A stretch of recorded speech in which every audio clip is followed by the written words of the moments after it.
Welcome to my YouTube channel. मैं सचिन कुमार आप सभी का स्वागत करता हूं। जिनका भी एग्ज़ाम 14 मार्च और 21 मार्च को है बिहार पुलिस का, उनके लिए यह वीडियो बहुत ही महत्वपूर्ण है, क्योंकि इस वीडियो में हम लोग टेस्ट सीरीज 2 करेंगे। इसके पहले टेस्ट सीरीज 1 कर चुके हैं और 5 मॉडल सेट भी आपको प्रोवाइड किए हैं वीडियो के माध्यम से, जिसमें से क्वेश्चन आने की पूरी संभावना है। अगर आप हमारे दिए गए 5 मॉडल सेट का रिवीजन करते हैं और टेस्ट सीरीज प्रतिदिन लगाते हैं, तो आपका बिहार पुलिस में 80 प्लस स्कोर जाएगा। क्योंकि हम लोग 14 दिन में, आपके पास 14 ही दिन है और 14 दिन में लगभग हम लोग 34 प्रैक्टिस सेट को हल करेंगे, जिसमें से आपके एग्जाम में क्वेश्चन जरूर बनेंगे। तो आपके लिए बेहद ही इम्पोर्टेंट वीडियो है, तो आप सभी लोग इस वीडियो से जुड़ जाए। अगर आपका भी एग्जाम 14 मार्च और 21 मार्च को है तो आप लोग जल्दी से जुड़ जाए और एक दूसरे को जुड़ने का भी काम करें, क्योंकि आप और आपके दोस्त एक साथ देखेंगे तो उसका मजा ही कुछ और है। तो आप लोग जुड़ गए हैं तो अपने दोस्तों को भी जोड़े, इस वीडियो को शेयर करें और इस वीडियो को लाइक जरूर कीजिएगा। यह रुकमनी बुक से है। 34 प्रैक्टिस सेट जो भी हम करवाएंगे आपको रुकमनी बुक से करवाएंगे, जिसमें से एक प्रैक्टिस सेट हम पहले करवा चुके हैं और 2 प्रैक्टिस सेट आज हम आपको करवाने वाले हैं। तो आप शुरू से लेकर अंत तक बने रहिएगा। इसका पीडीएफ अगर आप लेना चाहते हैं तो शुरू से अंत तक जरूर रहिएगा। सभी क्वेश्चन के लिए 4 ऑब्जेक्टिव ऑप्शन होंगे और आपको ऑप्शन कमेंट में कमेंट करते जाना है। मतलब पहला का अगर आंसर आप जानते हैं तो आप कमेंट बॉक्स में कमेंट करते चलिएगा, ताकि आपका स्कोर पता चले और सभी लोग को पता चले कि आपका स्कोर कितना जा रहा है। तो पहला प्रश्न है, क्रिकेट विश्व कप द इंडियन चैलेंज पुस्तक के लेखक कौन है? क्रिकेट विश्व कप द इंडियन चैलेंज पुस्तक के लेखक कौन है? तो यह आशीष रॉय है। आशीष रॉय जो है वह क्रिकेट विश्व कप द इंडियन चैलेंज पुस्तक के लेखक है। अगला प्रश्न है, एनिमल फार्म नामक पुस्तक के लेखक हैं। एनिमल फार्म नामक पुस्तक के लेखक कौन है? तो एनिमल फार्म नामक पुस्तक के लेखक अगर आप जानते हैं, इसका रचयिता का नाम जानते हैं, तो आप हमें कमेंट बॉक्स में कमेंट कीजिए। लाइव चल रहा है। तो 2 का चलिए राइट आंसर हम आपको बता देते हैं। 2 का right answer option B George Orwell हो जाएगा। जॉर्ज ऑरवेल हो जाएगा। एनिमल फार्म नामक पुस्तक के लेखक जो हैं वह जॉर्ज ऑरवेल है। अगला प्रश्न है, इंडिया का हाउस कहाँ स्थित है? इंडिया हाउस कहाँ स्थित है? तो इंडिया हाउस कहाँ स्थित है? बहुत इजी क्वेश्चन। तो ऑप्शन सी लंदन। लंदन में इंडिया हाउस है। लंदन में इंडिया हाउस है, क्योंकि इंडिया हाउस अगर आपको पूछा जाए तो आप सोच रहे होंगे कि दोनों में से कोई होगा, नई दिल्ली या कोलकाता, लेकिन इंडिया हाउस आपका कहाँ है? तो आपका लंदन में है।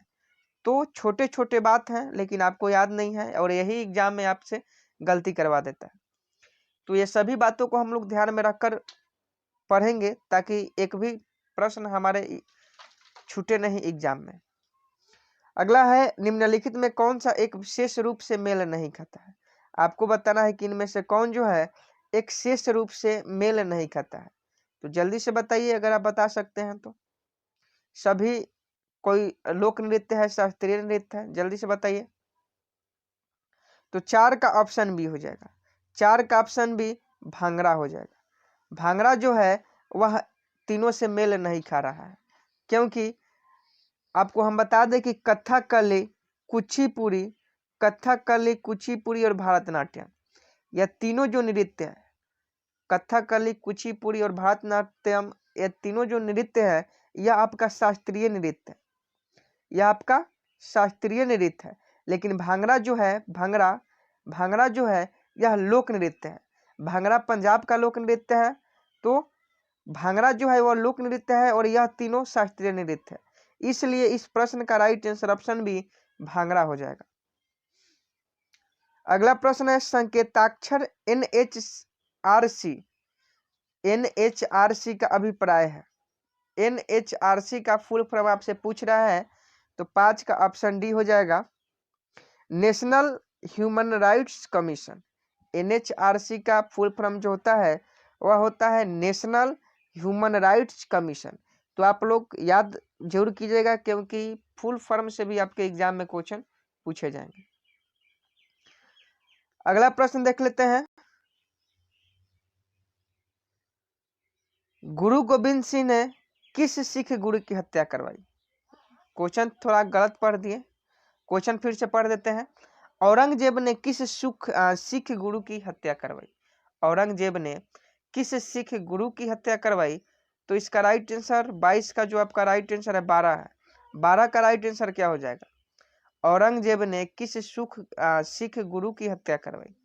औरंगजेब ने किस सिख गुरु की हत्या करवाई? तो 12 का ऑप्शन बी गुरु तेग बहादुर। गुरु तेग बहादुर को गुरु तेग बहादुर की हत्या जो है वह औरंगजेब ने करवा दी। अगला है, निम्नलिखित विद्वानों में से हड़प्पा सभ्यता का सर्वप्रथम खोजकर्ता कौन है? आपको बताना है कि हड़प्पा सभ्यता की खोज किसके द्वारा की गई? तो हड़प्पा सभ्यता की खोज दयाराम साहनी के द्वारा की गई। दयाराम साहनी के द्वारा हड़प्पा सभ्यता की खोज की गई। तो 13 का ऑप्शन डी राइट आंसर हो जाएगा। और बहुत कम बच्चे हमारे साथ लाइव जुड़ पाए हैं, बहुत कम बच्चे हमारे साथ लाइव जुड़ पाए हैं। तो आप लोग प्लीज इस वीडियो को ज्यादा से ज्यादा शेयर करें ताकि सभी लोग इस वीडियो से जुड़ जाए जिनका भी एग्जाम 14 मार्च को है। और वीडियो को अभी तक आप लाइक नहीं किए हैं तो आप लाइक कीजिए, चैनल पर नए हैं तो चैनल को सब्सक्राइब आप जरूर कर लीजिएगा।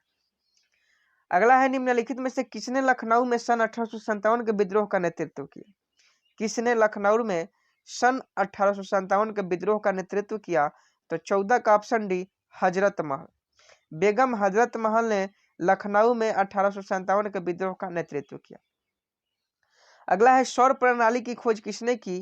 तो इसका राइट आंसर क्या हो जाएगा? तो सौर प्रणाली की खोज कोपरनिकस के द्वारा की गई। सौर प्रणाली की खोज किसने की? कोपरनिकस ने। वास्तविक शब्द में कौन सा प्रत्यय है? यह आपका मैट्रिक के एग्जाम में पूछा गया प्रश्न है। वास्तविक शब्द में कौन सा प्रत्यय है? तो इसका राइट आंसर ऑप्शन बी इक हो जाएगा। इक जो है वह वास्तविक शब्द में प्रत्यय, वास्तविक शब्द का प्रत्यय इक है। वास्तविक इक आ रहा है तो इक इसका राइट आंसर हो जाएगा। यह आपके मैट्रिक के जो यह हिंदी था 17 तारीख को, उस दिन यह 17 को नहीं, जिस दिन भी आपका मैट्रिक का एग्जाम था और हिंदी में, उसका राइट आंसर इक हो जाता। वास्तविक पूछा था आपके एग्जाम में। अगला प्रश्न बहुत ही इंपॉर्टेंट है कि कटोरे में दही जम गई, इस वाक्य में किन से संबंधित अशुद्धियां दी गई है? कटोरे में दही जम गई, इस वाक्य में किन से संबंधित अशुद्धियां दी गई है? तो 17 का ऑप्शन है लिंग हो जाएगा। लिंग से संबंधित इसमें अशुद्धियां दी गई है। यह होना चाहिए कि कटोरे में दही जम गया, लेकिन यहाँ गई जो है यही लिंग से संबंधित अशुद्धियां है। अगला है, स्वाधीन शब्द का संधि विच्छेद कह रहा है। क्या है? स्वाधीन शब्द का संधि विच्छेद आपसे पूछ रहा है। तो ऑप्शन बी स्व प्लस अधीन। स्व प्लस अधीन स्वाधीन शब्द का संधि विच्छेद है। अगला है, अंदेशा शब्द का अर्थ है। अंदेशा शब्द का अर्थ आपसे पूछा है तो ऑप्शन ए संदेह हो जाएगा। अंदेशा का मतलब संदेह हो जाएगा। अगला है, पुत्र शब्द में कौन सा उपसर्ग सही लगता है? पुत्र शब्द में कौन सा उपसर्ग सही लगता है? तो पुत्र में जो है वह क, पुत्र में जो है वह क उपसर्ग सही लगता है। तो ऑप्शन सी इस प्रश्न का राइट आंसर हो जाएगा। अगला प्रश्न है, अतिचालकता उत्पन्न होती है जब पदार्थ, अतिचालकता उत्पन्न होती है जब पदार्थ अति निम्न ताप तक ठंडा किए जाते हैं। अतिचालकता उत्पन्न होती है जब पदार्थ अति निम्न ताप तक ठंडा किया जाता है। अगला प्रश्न है, किस पिंड का वेग समरूप कहा जाता है? किस पिंड का वेग समरूप कहा जाता है? जब, यहाँ किसी होना चाहिए, किसी पिंड का वेग समरूप कहा जाता है जब, कब कहा जाता है समरूप? तो समरूप कब कहा जाता है? जब वेग का मान और दिशा दोनों अपरिवर्तित हो। वेग का मान और दिशा दोनों अपरिवर्तित हो तो उस पिंड को वेग समरूप कहा जाता है। अगला है, गायरोस्कोप किस सिद्धांत पर आधारित है? 23 का राइट आंसर बताइए। गायरोस्कोप किस सिद्धांत पर आधारित है? तो 23 का राइट आंसर ऑप्शन है कोणीय संवेग संरक्षण के नियम पर हो जाएगा। गायरोस्कोप जो है वह कोणीय संवेग संरक्षण के नियम पर आधारित है। अगला है, पृथ्वी के परितः घूमता हुआ एक कृत्रिम उपग्रह नीचे नहीं गिरा क्योंकि पृथ्वी का आकर्षण। पृथ्वी के परितः घूमता हुआ एक कृत्रिम उपग्रह नीचे नहीं गिरा क्योंकि पृथ्वी का आकर्षण, तो 34 का राइट आंसर ऑप्शन डी हो जाएगा। इसकी वक्र मार्ग पर गति के लिए उत्पन्न कर है। इसकी वक्र मार्ग पर गति के लिए त्वरण उत्पन्न कर, इसका राइट आंसर हो जाएगा ऑप्शन डी, इस प्रश्न का राइट आंसर हो जाएगा। अगला है, एक व्यक्ति लिफ्ट के भीतर एक भार नापने वाली मशीन है। मशीन का पाठ्यांक न्यूनतम होगा यदि लिफ्ट गति करेगा। आपको बताना है कि यदि लिफ्ट गति करेगा तो मशीन का जो पाठ्यांक है वह कैसा होगा, तो मुक्त रूप से नीचे की ओर, मुक्त रूप से नीचे की ओर गिरने लगेगा। अगला है, द्विमंजिली बस के संतुलन के लिए निम्नलिखित में से क्या आवश्यक है। आप देखे होंगे द्विमंजिली बस, उसको संतुलन के लिए निम्नलिखित में से क्या आवश्यक है, तो ऑप्शन बी, निचली मंजिल पर अधिक यात्री। निचली मंजिल पर अधिक यात्री अगर होंगे तो द्विमंजिली बस संतुलित रहेगी।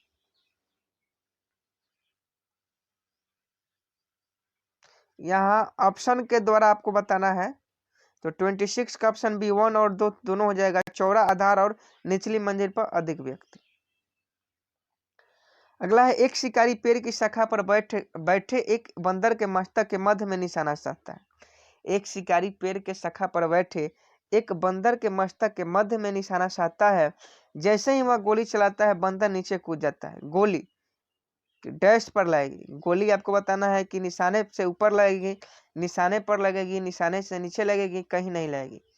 तो 27 का राइट आंसर ऑप्शन बी हो जाएगा, निशाने से ऊपर लगेगी, क्योंकि वह बंदर तो पेड़ पर से कूद गया तो निशाने से ऊपर लगेगी गोली।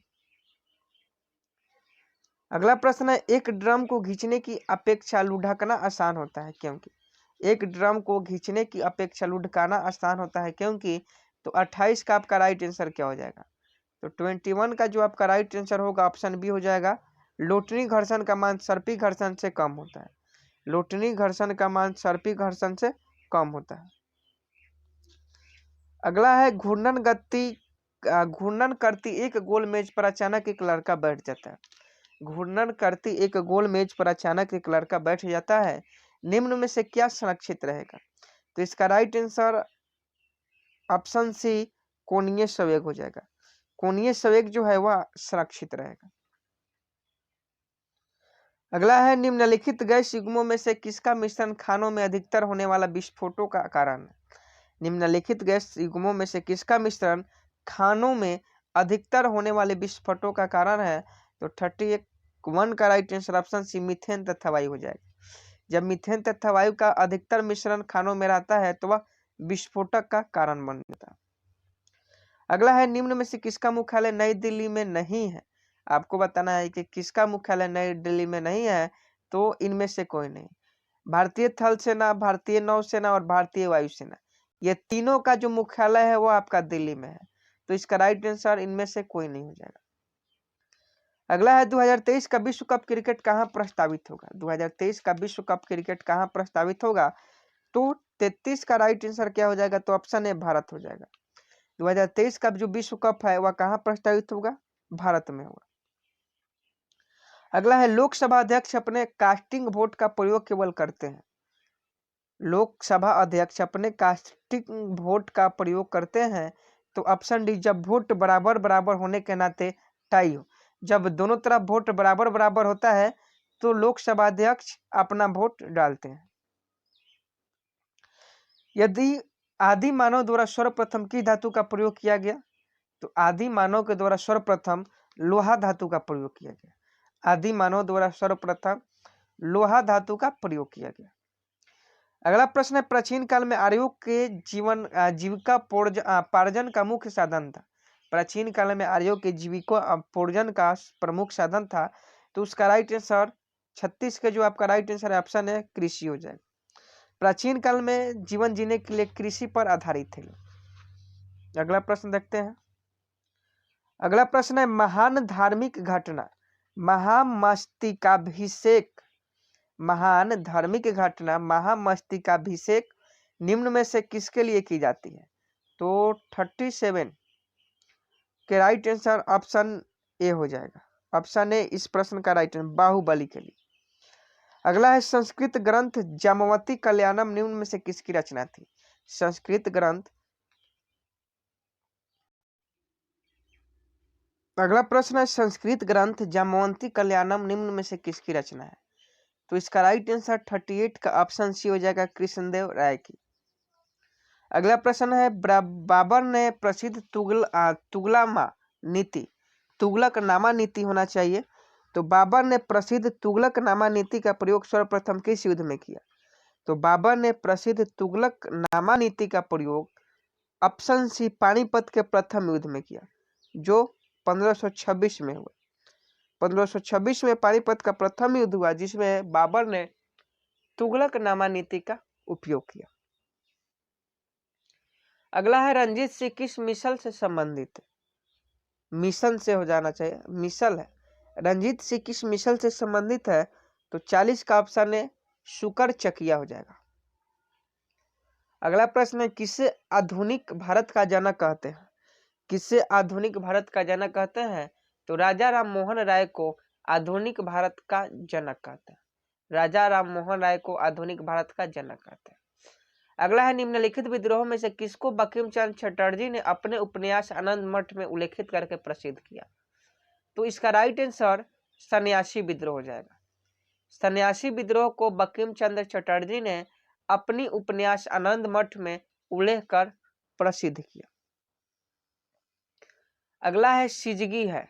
सिजगी क्या है? सिजगी के बारे में आपसे पूछा है कि सिजगी क्या है।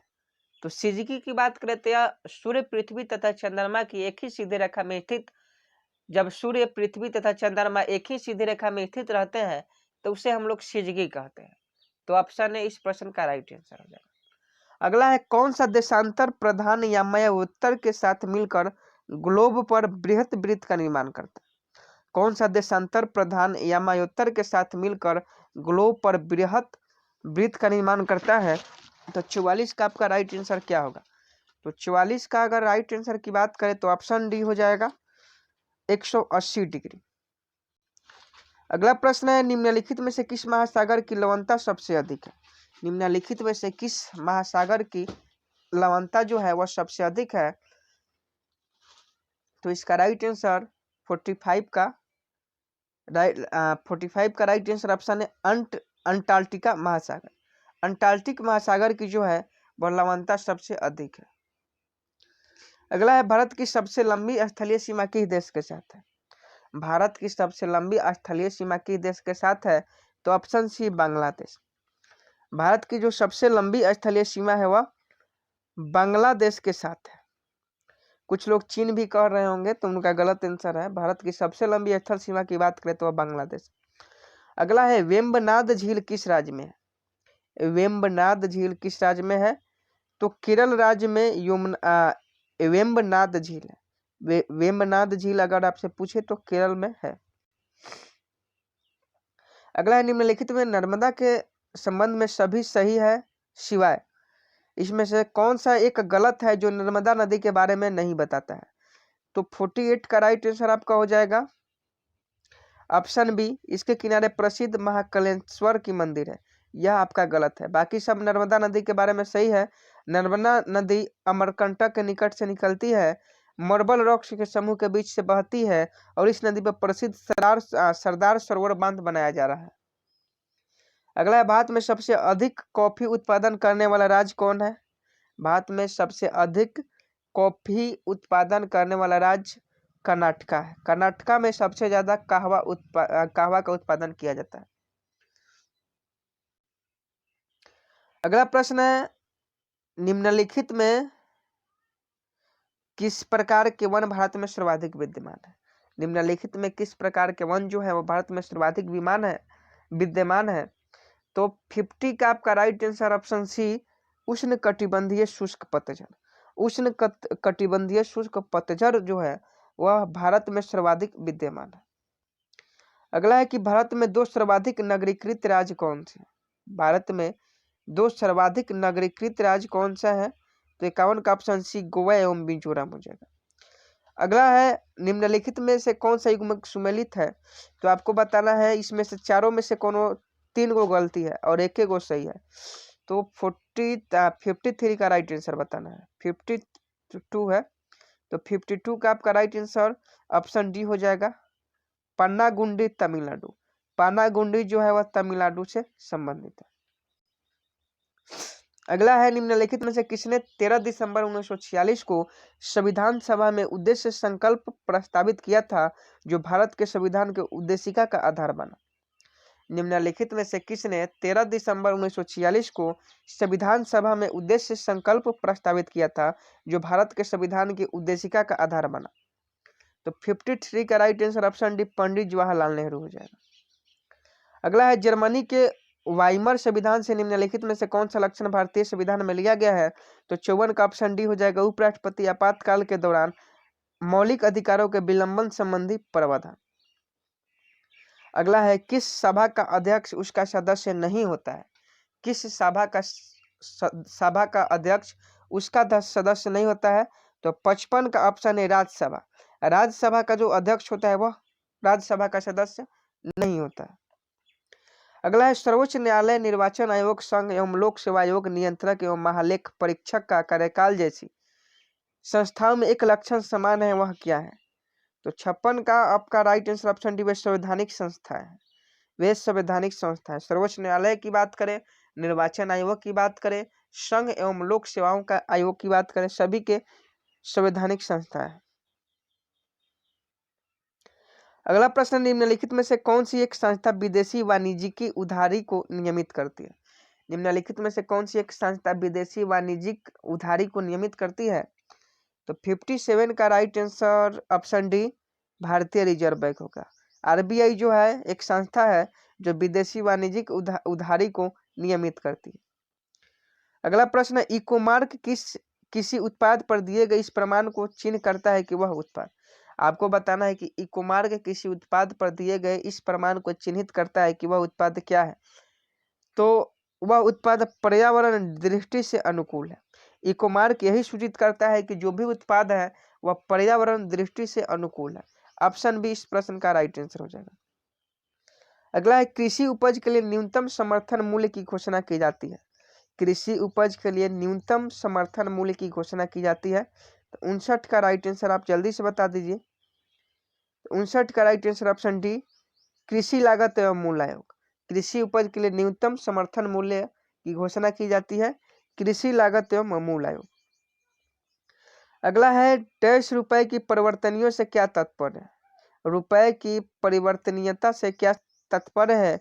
तो 60 का ऑप्शन सी रुपए को अन्य मुद्राओं में और अन्य मुद्राओं को रुपए में परिवर्तित करने की स्वतंत्र रूप से अनुज्ञा प्रदान करना। अगला है, अवमूलन शब्द क्या का अर्थ है? अवमूलन शब्द का अर्थ क्या है? अन्य मुद्रा की तुलना में स्वदेशी मुद्रा के मूल्य को घटाना अवमूलन शब्द का अर्थ है। लाइक करते रहे आप इस वीडियो को, क्योंकि आपके लाइक करने से ही हमारा जो मनोबल है वो बढ़ता है। तो आप लोग प्लीज लाइक इस वीडियो करते रहे, साथ में आप लोग शेयर भी करते रहे। अगला है, कच्चे आम सिकुड़ जाते हैं जब लवण जल में उनका अचार बनाया जाता है। कच्चे आम सिकुड़ जाते हैं, सभी जानते हैं कि जब कच्चे आम का अचार होता है तो वह सिकुड़ जाता है। यह परिघटना किससे संबंधित है? आपको बताना है कि कच्चे आम सिकुड़ जाते हैं जब लवण जल में उनकी अचार बनाया जाता है। तो 62 का ऑप्शन है प्रासरण परिघटना से यह संबंधित है। प्रासरण। निम्नलिखित कथनों में से कौन सा एक सही नहीं है? तो आपको बताना है कि इसमें से कौन सा एक सही नहीं है। तो ऑप्शन सी जो है वह सही नहीं है, बाकी सब सही है। हाइड्रोजन एक तत्व है, हाइड्रोजन सबसे हल्का तत्व है। हाइड्रोजन और ऑक्सीजन एक विस्फोटक मिश्रण बनाते हैं। जब हाइड्रोजन और ऑक्सीजन को मिलाइएगा तो एक विस्फोटक मिश्रण बने। अगला प्रश्न है, ब्रायोफाइटा प्रकाश संश्लेषित तो होते हैं परंतु उनमें संवहनी उत्तक और वास्तविक जड़ें नहीं होती। ब्रायोफाइटा प्रकाश संश्लेषित तो होते हैं परंतु उनमें संवहनी उत्तक और वास्तविक जड़ें नहीं होती है। इस विशेषता के कारण वे निम्नलिखित में से किसके सदृश होते हैं? तो 64 का आपका बी शैवाल के सदृश होते हैं। शैवाल के सदृश होते हैं। ऑप्शन बी इसका राइट हो जाएगा। अगला है, निम्नलिखित में से कौन सा एक कोशिकांग कोशिकीय श्वसन के लिए उत्तरदायी है? निम्नलिखित में से कौन सा एक कोशिकांग कोशिकीय श्वसन के लिए उत्तरदायी है? तो 65 का राइट आंसर आपका ऑप्शन डी हो जाएगा, माइटोकॉन्ड्रिया। इसमें से सही सुमेलित है आपको बताना है, तो इसका राइट आंसर विटामिन सी हो जाएगा, क्योंकि विटामिन सी की कमी से स्कर्वी होती है, विटामिन बी की कमी से बेरी होती है। तो 1 और 2 दोनों सही है, 1 और 2 या दोनों सही होना चाहिए। तो 66 का राइट आंसर आप देख लीजिए, ऑप्शन बी 2 और 3 दोनों सही है। 2 और 3 दोनों सही है, क्योंकि विटामिन बी की कमी से बेरी होता है और विटामिन सी की कमी से स्कर्वी होता है, इसलिए बी ऑप्शन सही है। अगला देख लीजिए, पूछ रहा है root under 1 minus sine square theta भागा 1 माइनस कॉस स्क्वायर थीटा को हल कीजिए। तो इसको हल कीजिए तो आपको कॉट थीटा प्राप्त होगा। अगला ये देख लीजिए, रीजनिंग का क्वेश्चन है, आप लोग सॉल्व कर लीजिएगा। ये भी आपका प्रायिकता का क्वेश्चन है। अगला प्रश्न हिंदी का आ जाता है, खेत है जहां धान के बहती नदी, खेत है जहां धान के बहती नदी, खेत है जहां धान के बहती नदी, या किनकी उक्ति है? तो 76 का ऑप्शन है जीवन दास की उक्ति है। अगला है, जनता हम मिट्टी की अबोध मूर्ति वही, यह किनकी उक्ति है? किनकी उक्ति है? जनता हाँ मिट्टी की अबोध मूर्ति वही। तो 77 का ऑप्शन है दिनकर जी की युक्ति है। अगला है, सुमित्रानंद पंत किस प्रवृत्ति के कवि थे? सुमित्रानंदन पंत किस प्रवृत्ति के कवि थे? तो यह छायावादी कवि थे। बसन शब्द का अर्थ होता है बसन का, ऑप्शन बी वस्त्र। बसन वस्त्र का परिवाची शब्द है, तो बसन शब्द का अर्थ क्या होता है? वस्त्र होता है। अगला है, हजारी प्रसाद द्विवेदी का जन्म कहाँ हुआ था? हजारी प्रसाद द्विवेदी का जन्म की बात करें तो ऑप्शन बी बलिया में हुआ था। अगला है, शोल्डर की धातु का मिश्रण है, तो शोल्डर जो है यह टीन और लेड का मिश्रण है। अगला है, भीड़ को तितर बितर करने में पुलिस द्वारा इस्तेमाल की जाने वाली अश्रु गैस को क्या कहते हैं? तो भीड़ को तितर बितर करने के लिए पुलिसों के द्वारा इस्तेमाल किए गए आंसू गैस को हम लोग ऑप्शन बी क्लोरीन कहते हैं, Cl कहते हैं।